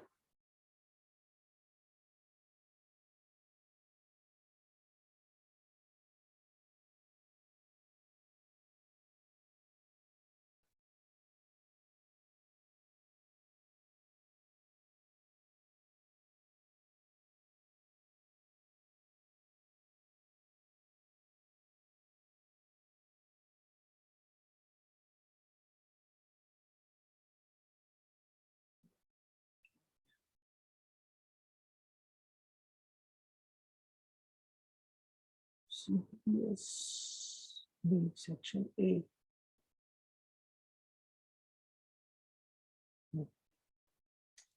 अब सबको स्क्रीन दिख रही है मेरी? Yes, sir. हाँ सर। ओके, ठीक है। तो जो अभी तक मैंने नोट्स बनाए थे 10-15 पेज के, वो तो मैं आपको भेज ही दूंगा, साथ में ये भी भेज दूंगा। ठीक है, ये रिकैप मैंने उनको दिया था कि डुअल नेचर क्या होता है, क्योंकि उनमें लास्ट क्लास तक इतना हो गया था। ये तो आज मैंने आपको बताया ही है डुअल नेचर क्या होता है और अलग अलग फॉर्मूलेस क्या होते हैं। ठीक है, अब बात कर, और ये भी मैंने आपको बता दिया कि भैया ये सब होता है। इंपॉर्टेंट बात है जो हमारी स्टार्ट होगी इस जगह से, फोटो इलेक्ट्रिक इफेक्ट। समझिए फोटो इलेक्ट्रिक इफेक्ट होता क्या है। सबसे पहले तो आपको ये समझ में आना चाहिए बेसिक लेवल पे, एकदम लेमन टर्म में, मजदूरों की भाषा में, कि फोटो इलेक्ट्रिक इफेक्ट होता क्या है। तो फोटो इलेक्ट्रिक इफेक्ट ये होता है कि जब आपके पास कोई मेटल की सरफेस हो और मेटल की सरफेस के ऊपर आप रेडिएशन चलाएं, इलेक्ट्रोमैग्नेटिक रेज आपने चला दी, तो उससे क्या होता है, कभी कभी मेटल की सरफेस से इलेक्ट्रॉन्स निकलते हुए दिखाई देता है, मतलब करंट जनरेट हो जाता है। और उन इलेक्ट्रॉन्स को हम बोलते हैं फोटो इलेक्ट्रॉन्स जो जनरेट हुए हैं। और इस फिनोमेना को, जिसके थ्रू कोई भी मेटल अपने सरफेस से इलेक्ट्रॉन रिलीज कर देता है, जब एक डिजायर्ड लैम्डा या न्यू वाला फोटोन उसके ऊपर चलाए जाते हैं, is known as photoelectric effect. ठीक है, तो डेफिनेशन के पॉइंट ऑफ व्यू से अगर मैं बात करूं, तो डेफिनेशन के पॉइंट ऑफ व्यू से इसकी डेफिनेशन ये हो सकती है कि द रिलीज ऑफ इलेक्ट्रॉन्स, और उन्हीं इलेक्ट्रॉन्स को हम बोलते हैं photo electrons, from a metal surface when it is irradiated by electromagnetic radiation। irradiated का मतलब जिनके ऊपर रेडिएशन डाला गया। तो जब किसी मेटल सरफेस के ऊपर मैं हाई एनर्जी फोटॉन्स को डाल दूं, रेडिएट करा दूं, और उसके बाद इलेक्ट्रॉन्स निकलने लग जाए, फोटो इलेक्ट्रॉन्स बनने लग जाए, तो इस फिनोमेना को हम बोलते हैं फोटो इलेक्ट्रिक इफेक्ट। समझ में आया सबको? बेसिक डेफिनेशन ये है। अब हो क्या रहा है, कैसे हो रहा है, क्यों इलेक्ट्रॉन निकल रहे हैं, ये हम देखेंगे, बट इतना आपको डेफिनेशन तो पता होना चाहिए। डेफिनेशन क्या है? डेफिनेशन है कि जब मैं किसी भी मेटल के सरफेस के ऊपर लाइट चलाता हूं, तो लाइट चलाते ही उसके अंदर से इलेक्ट्रॉन जनरेट होने लग जाते हैं। तो जब इलेक्ट्रॉन जनरेट होने लग जाए, तो इस इफेक्ट को हम बोलते हैं फोटो इलेक्ट्रिक इफेक्ट। और जो इलेक्ट्रॉन जनरेट होते हैं उनको हम बोलते हैं फोटो इलेक्ट्रॉन्स। क्लियर और नॉट? बोलिए, समझ में आया? जी सर। तो ये है basic idea photoelectric effect का। ठीक है, अब होता क्या है, कैसे इलेक्ट्रॉन जनरेट हो रहे हैं लाइट चलाने पे? तो ऑफ कोर्स ये जो इफेक्ट है ये क्या बताता है, लाइट के पार्टिकल नेचर को। ठीक है, फोटॉन्स के फॉर्म में, that means light is a collection of energy particle, और वो एनर्जी पार्टिकल जब इलेक्ट्रॉन खाएगा तो उसकी एनर्जी बढ़ जाएगी, तो वो बाहर भागेगा। इस कंसेप्ट पे बेस्ड है, मतलब लाइट के पार्टिकल नेचर को ये चीज एक्सप्लेन करती है। ठीक है, चलिए देखते हैं कैसे इलेक्ट्रॉन जनरेट होंगे। तो उसके लिए बेसिक थ्योरी आपको पढ़नी पड़ेगी। तो क्योंकि आप लोग अभी 11th में हैं, आपने केमिकल बॉन्डिंग नाम का चैप्टर नहीं पढ़ा है, तो आपको बेसिक आइडिया मैं दे रहा हूँ कि देखो कोई भी मेटल होती है तो मेटल का काम क्या होता है, इलेक्ट्रॉन देना। Metals are good conductor of heat and electricity. Why? Because they have free electrons. आप सबने पढ़ा है कोई भी मेटल होती है तो वो तुरंत इलेक्ट्रॉन छोड़ सकती है। जैसे सोडियम एक इलेक्ट्रॉन छोड़ सकता है, Na+ बन सकता है। मैग्नीशियम 2 इलेक्ट्रॉन छोड़ सकता है और Mg2+ बन सकता है। तो किसी भी जनरल मेटल M की बात करें तो वो n इलेक्ट्रॉन छोड़ सकता है और Mn+ की फॉर्म में बन सकता है, और वो n इलेक्ट्रॉन्स जो है वो कहलाते हैं आपके फ्री इलेक्ट्रॉन्स। ठीक है, और जो Mn+ है, जितने भी पॉजिटिव चार्ज है इलेक्ट्रॉन निकल जाने के बाद, वो कहलाते हैं कर्नल्स। ठीक है, मैं आपको मेटेलिक बॉन्डिंग या मेटेलिक लैटिस की बात बताना चाहता हूँ कि मेटल के अंदर कैसे बॉन्डिंग होती है। ठीक है, तो मेटल हमेशा इलेक्ट्रॉन रिलीज कर देता है।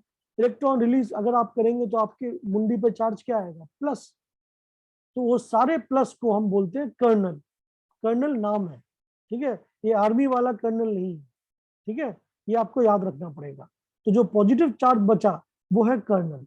ठीक है, अब सोचिए अगर ये आपकी मेटल की सरफेस है जो कि इलेक्ट्रॉन को छोड़ रही है, येलो कलर वाला एरिया। ठीक है, तो अगर उसी को मैं इलेक्ट्रॉन मतलब माइक्रोस्कोप में एनलार्ज कर दूं तो मुझे कुछ इस टाइप का लैटिस देखने को मिलता है मेटल का, जिसमें सारे पॉजिटिव चार्ज, ये सब क्या है? कर्नल्स है। ठीक है, सारे पॉजिटिव चार्ज एक रेगुलर पैटर्न में अरेंज्ड है, और जितने भी फ्री इलेक्ट्रॉन्स हैं वो सब पूरे चल रहे हैं, नदी की तरह बह रहे हैं। समझ में आ रही बात? तो फ्री इलेक्ट्रॉन हमेशा इन कर्नल्स के बीच से घूमते रहते हैं, यहां से वहां, यहां से वहां जा रहे हैं। This is the basic lattice of any metal. कोई भी मेटल आप ले लीजिए दुनिया में, वो इसी फॉर्म में बना रहता है। ठीक है, जिसमें सारे पॉजिटिव चार्ज रेगुलर अरेंजमेंट में रहते हैं और उनके बीच से इलेक्ट्रॉन जो है वो नदी की तरह, झरने की तरह बहते रहते हैं। समझ में आ रही बात? बहुत ही सिंपल सा एक्सपेरिमेंटल सेटअप अगर मैं बोलूं तो आप अपने घर पे एक बाल्टी लीजिए, बाल्टी में पानी भर लीजिए, उसका जो ऊपर वाला सरफेस है पानी जो है, दैट इज लाइक इलेक्ट्रॉन्स। ठीक है, जो कि उस पूरे पानी की तरह है। और आप छोटी छोटी कागज की नाव बनाइए और उनको यूनिफॉर्मली प्लेस कर दीजिए। ठीक है, तो वो जो कागज की नावें हैं वो है कर्नल्स। समझ में? पॉजिटिव चार्ज जो कि एकदम रेगुलर पैटर्न में अरेंज्ड है। ठीक है, तुम बोलो सर कैसे दो पॉजिटिव चार्ज इतने क्लोजली अरेंज हो सकते हैं? तो भैया उसके पीछे समझिए बात। अगर ये केवल पॉजिटिव पॉजिटिव होते तो ये हमेशा एक दूसरे को रिपेल करते। ठीक है, लेकिन इन दोनों के बीच में हमेशा क्या पाया जाता है? Free electron. स्क्रीन पे देखिए, मैं अगर आपको डिक्टेट ही कर देता हूं, इट्स बेटर।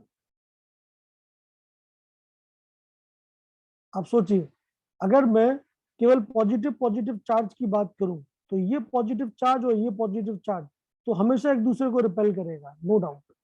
समझ में आ रही बात? लेकिन इनका कॉमन पॉइंट ऑफ अट्रैक्शन क्या है? Electron density. तो हमेशा उन दो पॉजिटिव चार्ज के बीच में फ्री इलेक्ट्रॉन्स पाए जाते हैं। ठीक है, तो फ्री इलेक्ट्रॉन्स के चक्कर में ये दोनों आपसी दुश्मनी को भूल जाते हैं और दोनों ही इलेक्ट्रॉन के पीछे जुड़े रहते हैं। समझ में आ रही बात? तो फ्री इलेक्ट्रॉन जितने ज्यादा होते हैं मेटल में, उसमें मेटेलिक बॉन्डिंग उतनी ही स्ट्रांग होती है। मतलब उसका जो जो जो लैटिस बनता है वो उतना ही स्ट्रांग होगा। समझ में आई बात? तो ये जो मैंने यहाँ बनाया है, येलो कलर के कर्नल्स और ब्राउन कलर के electrons, this is the general figure of any metallic lattice. समझ में आया आप सबको या नहीं? बोलिए, क्लियर है? Yes sir. तो अगर आप अपने आप को इमेजिन करें, अगर आप वो इलेक्ट्रॉन हो, मान लेते हैं आप ये वाले इलेक्ट्रॉन हो जो ब्लू कलर से मैंने बताया है, तो सोचिए क्या आप आसानी से उस लैटिस को छोड़ के जा सकते हैं क्या? कभी नहीं जा सकते। क्यों? क्योंकि आप पॉइंट ऑफ इंटरेस्ट हो किनके? इन सारे कर्नल्स के, जितने भी आपके पास में है, वो सब आपको अट्रैक्ट करके एकदम जोर लगा के पकड़े हुए हैं। समझ में आ रही बात? तो अगर आप कभी भी बाहर जाने की कोशिश करेंगे फोटो इलेक्ट्रॉन्स की फॉर्म में, लैटिस को छोड़ के जाने की कोशिश करेंगे, तो आपको ये सारे बॉन्ड जो अट्रैक्शन है इसको ओवरकम करना पड़ेगा, तोड़ना पड़ेगा। ठीक है, आप अपने आप को इमेजिन करिए कि आप इस लैटिस में हैं, आपको 5 लोग पकड़े हुए हैं। अगर आप छूट के जाना चाहते हैं तो आपको उन पांचों के टोटल फोर्स से ज्यादा फोर्स या ज्यादा एनर्जी लगानी पड़ेगी, तभी आप छोड़ के जा पाओगे, अदरवाइज तो नहीं छोड़ के जा पाओगे। समझ में आ रहा है? बोलिए, क्लियर है? ठीक है, तो जो भी मेटल की सरफेस है जहां से इलेक्ट्रॉन निकलते हैं, उन इलेक्ट्रॉन्स को निकलने के लिए एक मिनिमम एनर्जी हमेशा चाहिए होगी। ठीक है, वो मिनिमम एनर्जी किसके बराबर है? आसपास के फोर्स के ओवरकम करने के लिए। तो अलग अलग मेटल में अलग अलग इलेक्ट्रॉन्स हैं, अलग अलग फोर्सेस हैं, तो ऑफ कोर्स अलग अलग मेटल्स के अलग अलग थ्रेशोल्ड एनर्जी या वर्क फंक्शन होते हैं। तो वो जो मिनिमम एनर्जी रिक्वायर्ड है इतनी मिनिमम एनर्जी तो होनी चाहिए इलेक्ट्रॉन के पास कि वो इस फोर्स को ओवरकम कर पाए। That energy is known as threshold energy और वर्क फंक्शन। जैसे मान लेते हैं मुझे सारे फोर्स को ओवरकम करने के लिए 100 जूल एनर्जी चाहिए, ठीक है, तो मेरे मेटल का वर्क फंक्शन है 100, क्योंकि अगर 100 से कम एनर्जी मैंने आपको दी तो आप अपने बॉन्ड्स को ओवरकम नहीं कर पाएंगे, आप अंदर ही रह जाएंगे, बाहर नहीं निकल पाएंगे। जब तक आप बाहर नहीं निकलेंगे फोटो इलेक्ट्रिक इफेक्ट होगा नहीं। समझ पा रहे हैं आप लोग या नहीं, बोलिए। ठीक है, तो हर एक मेटल का अलग अलग मेटल में अलग अलग अट्रैक्शन के फोर्सेस हैं, अलग अलग वर्क फंक्शन है, मतलब अलग अलग थ्रेशोल्ड एनर्जी है। कोई मेटल 50 जूल में भी एनर्जी दे, मतलब इलेक्ट्रॉन छोड़ सकता है, कोई 60 में भी नहीं छोड़ सकता, कोई 100 में भी नहीं छोड़ेगा। ठीक है, तो अलग अलग मेटल के साथ ये चीज वेरी करती है, बट एक मेटल के लिए वो चीज फिक्स होती है। कोई भी मेटल अगर आपने फिक्स कर दी तो उसका वर्क फंक्शन फिक्स हो गया। ठीक है, इतनी बात आप लोग समझ पा रहे हैं या नहीं, बोलिए, बताइए। हेलो,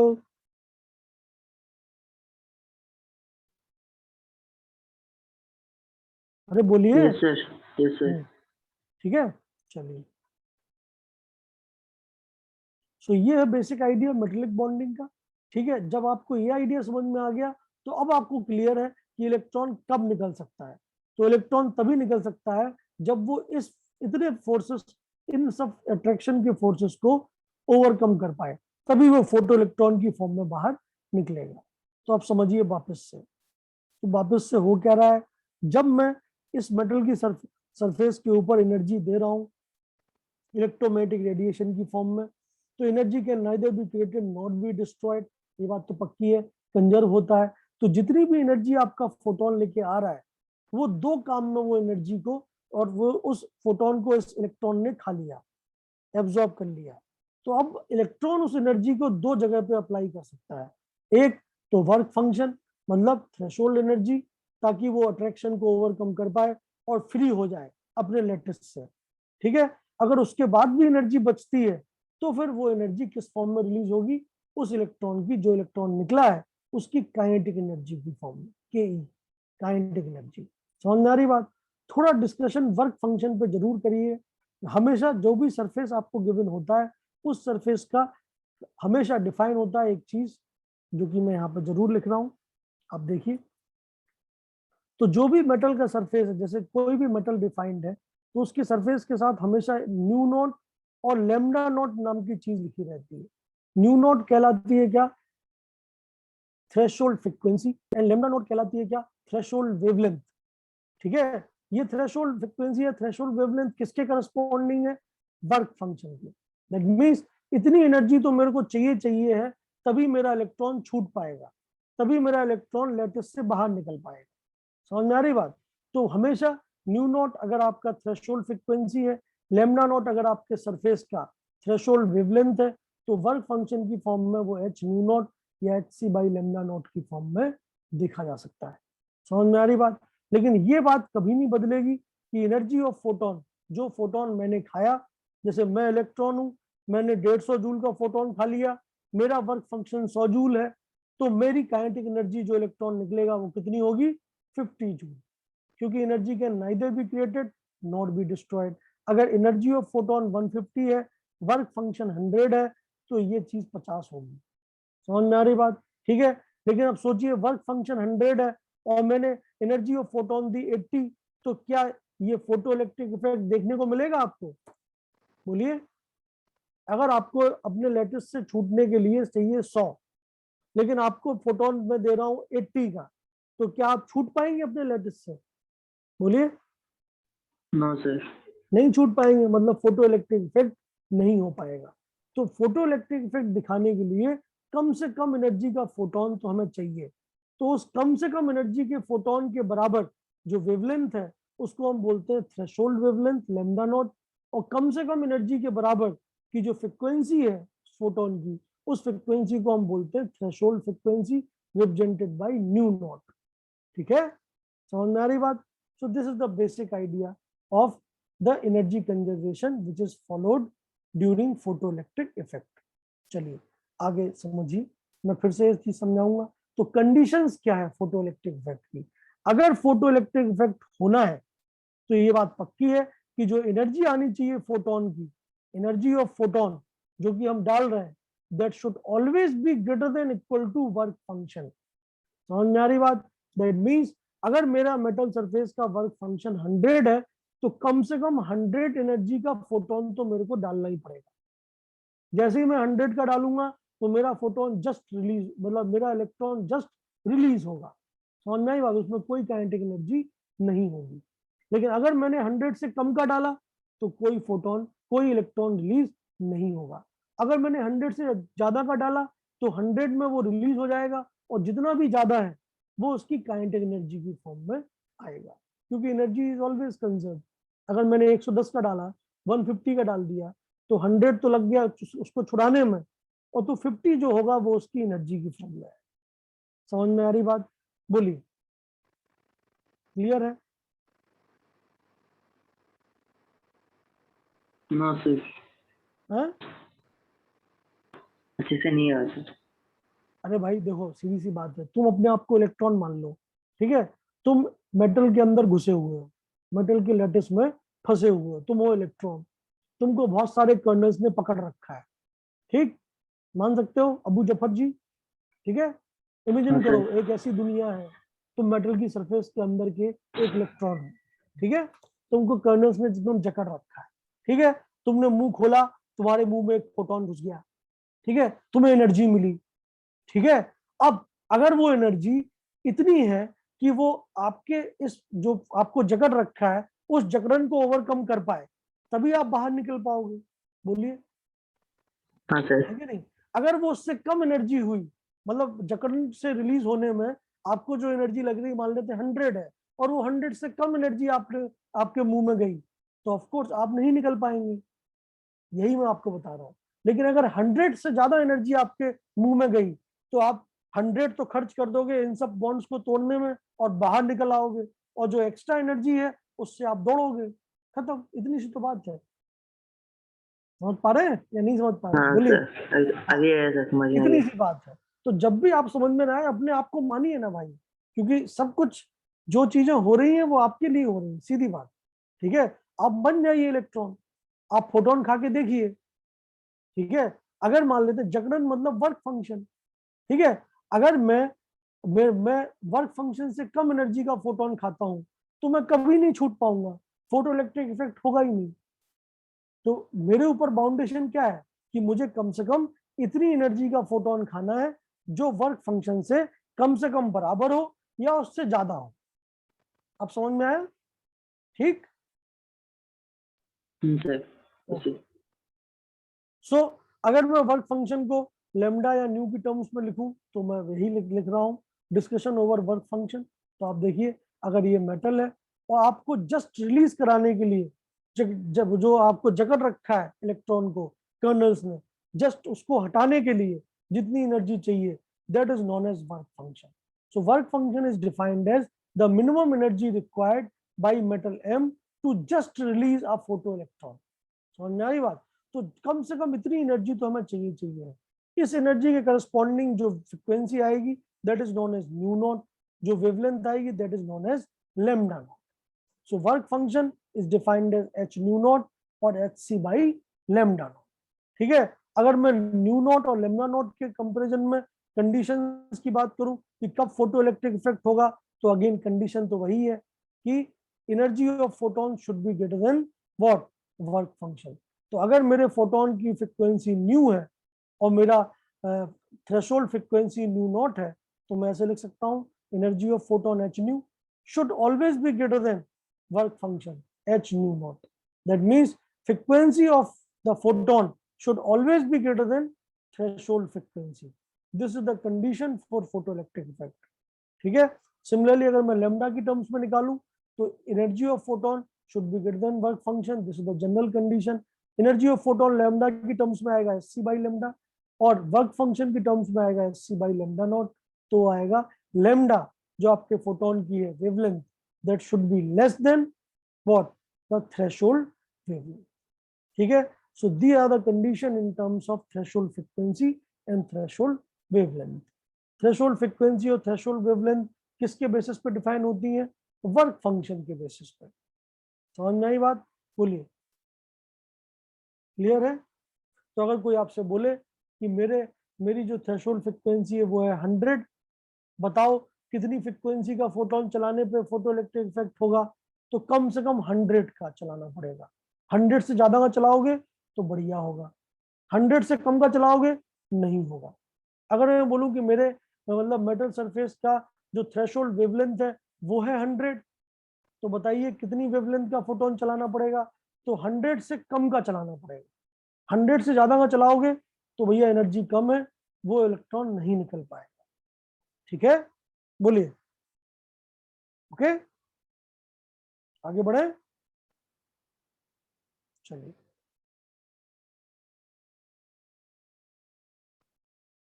तो अगेन कंजर्वेशन ऑफ एनर्जी के बेसिस पे आइंस्टीन को इसी पर नोबेल प्राइज मिला था, उसने यही चीज बताई थी। तो मैं जो हमारे इलेक्ट्रोमैग्नेटिक रेडिएशन है उनको मैं एनर्जी के पैकेट्स मानता हूँ। ये आप इलेक्ट्रॉन हो, जैसे ही आपने मुंह खोला आपके अंदर एक पर्टिकुलर एनर्जी का फोटोन घुस गया।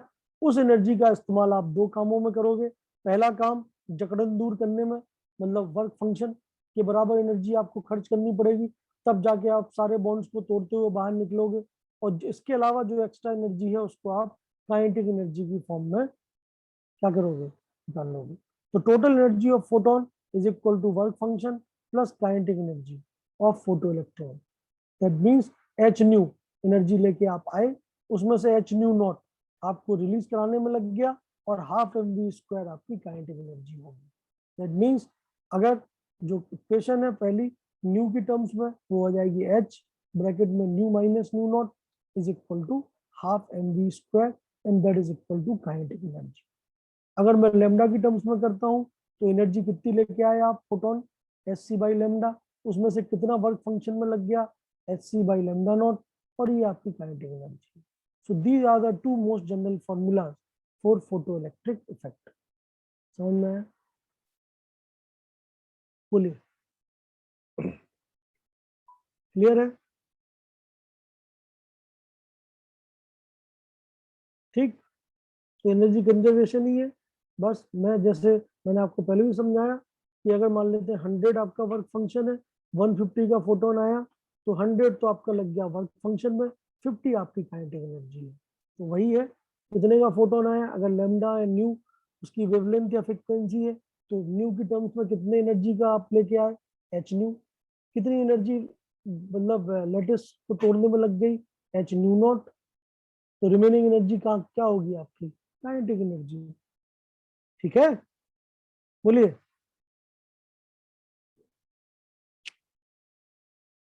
हेलो,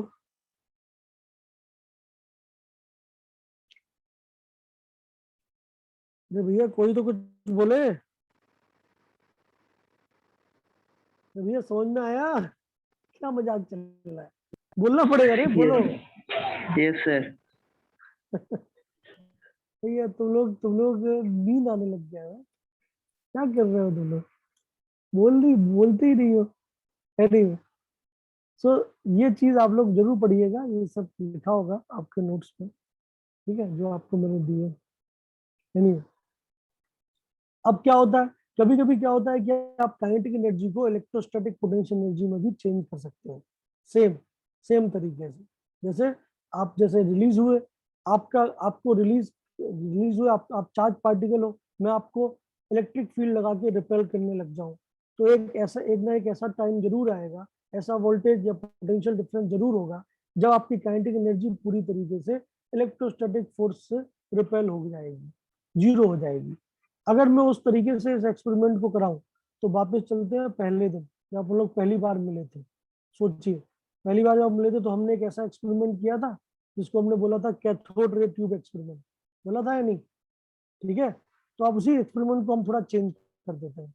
हम पहले बैटरी नहीं लगाएंगे, कुछ भी नहीं लगाएंगे, केवल हमने एक क्या कहते हैं मेटल ले लिया यहाँ पे, ये है मेटल, ठीक है, और इधर एक नॉर्मल मेटल की बात, इस मेटल के ऊपर हमने फोटो इलेक्ट्रिक इफेक्ट करा दिया, मतलब लेमडा और न्यू डाल दिया, lambda is less than lambda naught और nu is greater than nu not.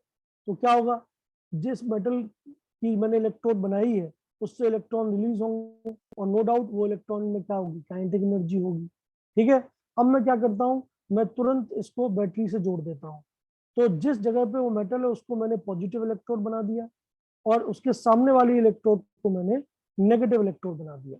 ठीक है, तो बताइए अगर आप इलेक्ट्रॉन होते, आपकी काइनेटिक एनर्जी जो भी है, आप जैसे ही मूव करोगे आपके ऊपर दो फोर्स लगेंगे, अपोजिंग फोर्स। एक फोर्स लगेगा प्लस चार्ज आपको अपनी तरफ खींचेगा, वापस आ जाओ मेरे पास क्योंकि आप नेगेटिव चार्ज है, और दूसरा जो सामने वाली इलेक्ट्रोड है नेगेटिव, वो आपको रिपेल करेगा। समझ में आ रही बात? मैं वोल्टेज को 0 से स्टार्ट करता हूँ और बढ़ाता जाता हूँ। जैसे जैसे मैं वोल्टेज को बढ़ाऊंगा आपके ऊपर रिपल्शन बढ़ता जाएगा। एक ना एक वोल्टेज ऐसा जरूर आएगा जब आपकी स्पीड 0 हो जाएगी। मतलब जो भी आप काइनेटिक एनर्जी लेके पैदा हुए थे वो सारी काइनेटिक एनर्जी किस में कन्वर्ट हो जाएगी या किससे रिपेल हो जाएगी, इलेक्ट्रोस्टैटिक पोटेंशियल एनर्जी से। समझ में आ रही बात? तो इस एक्सपेरिमेंट के थ्रू एक इंपॉर्टेंट वोल्टेज पता चलता है और वो वोल्टेज कहलाता है स्टॉपिंग पोटेंशियल या स्टॉपिंग वोल्टेज। स्टॉपिंग पोटेंशियल या स्टॉपिंग वोल्टेज कौन सा वोल्टेज है? वो वोल्टेज है जब जो एनर्जी, मैक्सिमम काइनेटिक एनर्जी रखने वाले फोटो इलेक्ट्रॉन्स भी मेटल की सरफेस से रिलीज ना हो पाए due to repulsion of electric field. समझ में आ रही बात? तो जब कोई मैंने वोल्टेज नहीं लगाया तब मेरे फोटो इलेक्ट्रॉन आराम से रिलीज हो रहे हैं। ठीक है, आगे बढ़ रहे हैं, काइनेटिक एनर्जी है उनमें। ठीक है, लेकिन जैसे ही मैंने अपोजिंग वोल्टेज लगा दिया वैसे ही भाई साहब आपके इलेक्ट्रॉन के ऊपर एक फोर्स अट्रैक्शन वाला पॉजिटिव चार्ज खींच रहा है, दूसरा फोर्स रिपल्शन वाला नेगेटिव चार्ज रिपेल कर रहा है। ठीक है, ये दोनों फोर्स एनर्जी को, काइनेटिक एनर्जी को दबाएंगे, इलेक्ट्रॉन को दबाएंगे। नहीं भाई मत आओ और वहीं पर आओ। समझ में आई बात? एक में एक पोटेंशियल ड्रॉप ऐसा जरूर आएगा जब मैक्सिमम एनर्जी वाला भी इलेक्ट्रॉन नहीं निकल पाएगा और वहीं पे दब जाएगा। वो पोटेंशियल कहलाता है स्टॉपिंग पोटेंशियल। ठीक है, जैसे कैसे मेजर करेंगे हम? करंट से, क्योंकि शुरुआत में जब वोल्टेज कम था तब कुछ ना कुछ इलेक्ट्रॉन तो जरूर यहाँ से यहाँ पहुंचे होंगे, तो मेरा करंट नॉन जीरो होगा। लेकिन स्टॉपिंग पोटेंशियल पे कोई भी इलेक्ट्रॉन जो यहाँ से निकलेगा वो वहां पे नहीं पहुंच पाएगा, मतलब मेरा करंट क्या होगा? जीरो होगा। ठीक है, तो एक्सपेरिमेंटल सेटअप से मैं हमेशा एक ऐसा स्टॉपिंग पोटेंशियल अलग अलग मेटल्स के लिए निकाल सकता हूँ। ठीक है, और उस चीज को अगर मैं काइनेटिक एनर्जी के साथ रिलेट करूँ तो मैं बोल सकता हूँ एनर्जी कंजर्व है, काइनेटिक एनर्जी कहीं गायब नहीं हुई है, काइनेटिक एनर्जी कन्वर्ट हो गई है इलेक्ट्रोस्टैटिक पोटेंशियल एनर्जी में। और इलेक्ट्रोस्टैटिक पोटेंशियल एनर्जी क्या होती है? Q into V. That means Q कितना चार्ज है इलेक्ट्रॉन का, E, और V क्या है? Vs, stopping potential. That means मैं उन्हीं फॉर्मूलेज में काइनेटिक एनर्जी को E इंटू Vs से रिप्लेस कर सकता हूँ। ठीक है, तो जैसे ही आप ये रिप्लेस कर देंगे तो आपको अपनी जो पुरानी इक्वेशंस है वो इस फॉर्म में देखने को मिलेगी। H nu minus nu naught is equal to kinetic energy. यहाँ तक तो हमने पहले ही देखा था। अब काइनेटिक एनर्जी को मैं Q इंटू वी की फॉर्म में भी लिख सकता हूँ, सिमिलरली इस फॉर्म में लिख सकता हूँ। क्लियर है बात? बोलिए। ठीक है, तो आज अपन लोग यहीं तक पढ़ते हैं और उसके बाद पढ़ेंगे अगली क्लास। सर वो फर्स्ट वाले में सर एच न्यू है क्या? हाँ, ना एच वी है सर? नहीं नहीं, वी तो कहीं आएगा नहीं, यहाँ पे न्यू आएगा। Okay sir, okay sir, thank you. चलिए, तो बेसिक आइडिया मैंने आपको फोटो इलेक्ट्रिक इफेक्ट का दिया है। अगली क्लास में जब मैं आपसे पूछूंगा तो आप बोलिएगा फोटो इलेक्ट्रिक इफेक्ट ही चल रहा था। ठीक है, चलिए, okay then, all the best. अब तो आप लोग अगली क्लास में ही मिलेंगे, तो इसके लिए फिर टेस्ट आपका हो चुका होगा, तो टेस्ट के लिए भी मेरी तरफ से बहुत बहुत शुभकामनाएं। ऑल द बेस्ट, बढ़िया करें, बाय बाय।